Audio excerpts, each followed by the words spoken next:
আজকের রেসিপি দেশি রুই মাছের পাতলা ঝোল।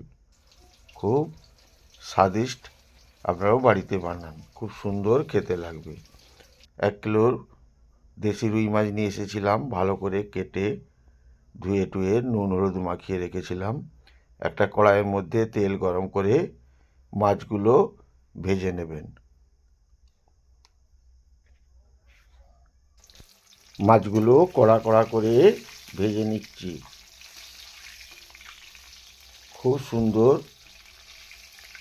দেশি মাছ, বরফের মাছ না খাওয়াই ভালো, খেলে শরীর খারাপ হয়। দেশি মাছ খাবেন, বাচ্চা বড়দের সবাইকে দেবেন, খুব খেতে ভালো লাগবে, স্বাদিষ্ট। মাছের মাথা প্রথমে ভাজতে দিয়েছিলাম, মাথা ভাজা হয়ে গেল। এরপর ঢাকাগুলো ভেজে নিচ্ছি এক এক করে।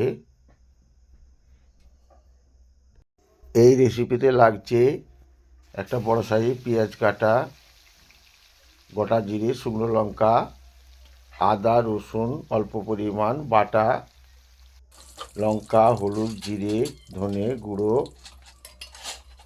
হাফ পিস কাটা টমেটো, আর আলু সরু সরু করে কাটা। প্রথমে আলুগুলো সরু সরু করে কেটে ভেজে নিয়েছি, এটা ঝোলের সাথে দেওয়া হবে। এরপর ওই গরম তেলের মধ্যে গোটা জিরে, একটা শুকনো লঙ্কা দিয়ে নাড়াচাড়া করে ওর মধ্যে দুটো পেঁয়াজ কেটে দিয়ে দিলাম, দিয়ে একটু ভেজে নিতে হবে। তারপর আদা ও রসুনের বাটা এর মধ্যে দিয়ে ভালো করে নাড়াচাড়া করে নিতে হবে, 1-2 মিনিট নাড়াচাড়া করে নিতে হবে।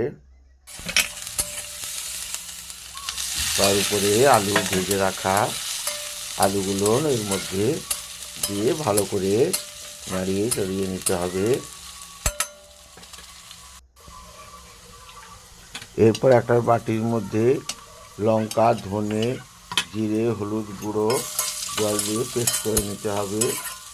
পেস্ট করে এর মধ্যে এই আলুর মধ্যে দিয়ে দিলাম, দিয়ে ভালো করে নাড়াচাড়া করে নিচ্ছি।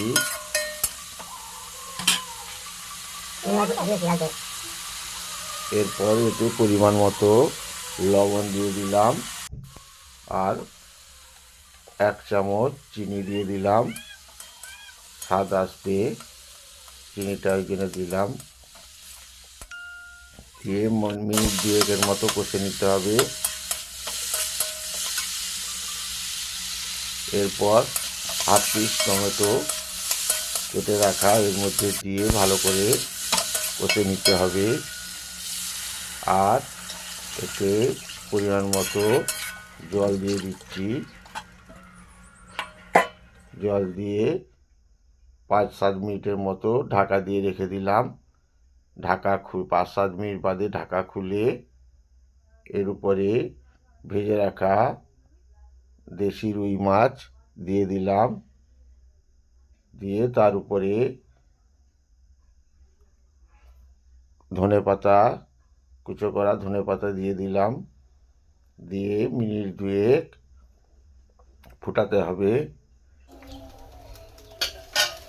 ফোটানো হয়ে গেল, এরপর নামিয়ে নিলাম। কত সুন্দর হয়েছে, আপনারাও বাড়িতে বানান, খুব ভালো লাগবে।